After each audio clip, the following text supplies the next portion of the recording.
We're gonna have a game against BTK2.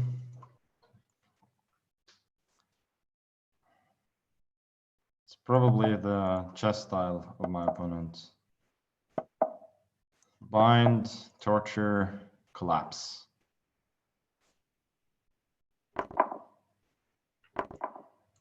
Oh, collapses with a C. Yeah, it doesn't work then. We're gonna try and go for the so-called Kasparov gambit, which occurs after, would have occurred after knight b5, d5. After knight b3, we'll go knight hunting instead.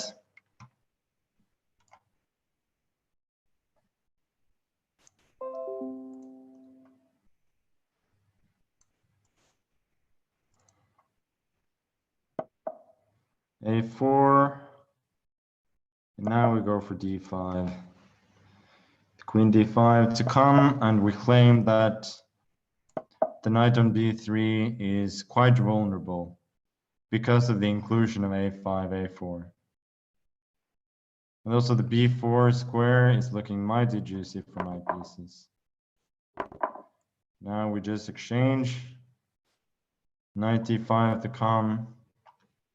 And although the position is quite symmetrical, it seems to me that it's considerably better for black.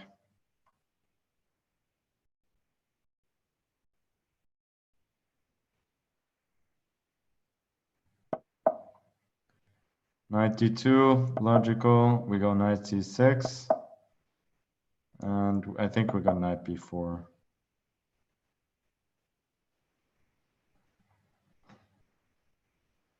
Maybe this has been all wrong. Castles now?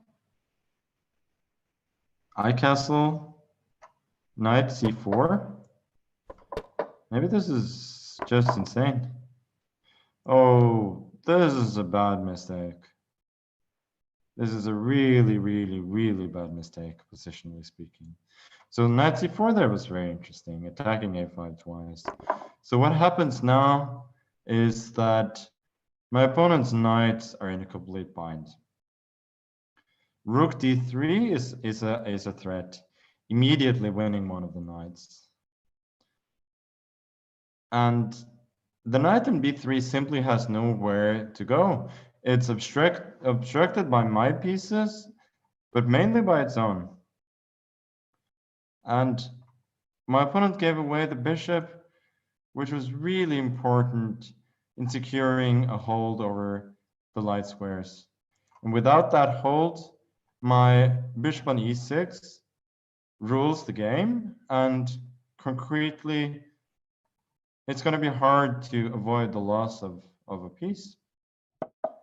So this is really an instructive mistake by my opponent. So I could go rook d3, win a piece, but I just want to underline how helpless my opponent's position is by not taking the piece for a little bit.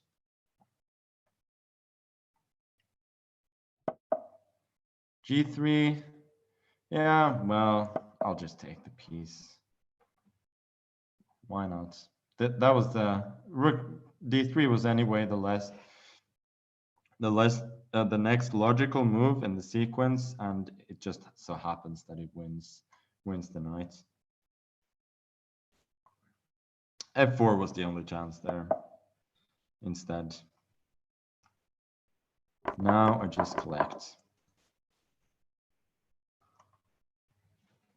f5, knight e5, protecting f7, and no worries.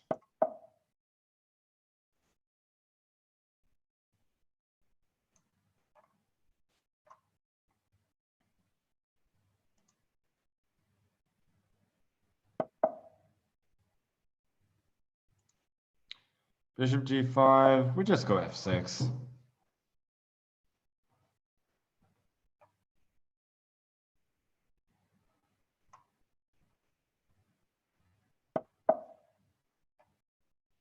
Rook e8. Knight on d3 is fairly strong, so I don't want to exchange it off for the bishop quite yet.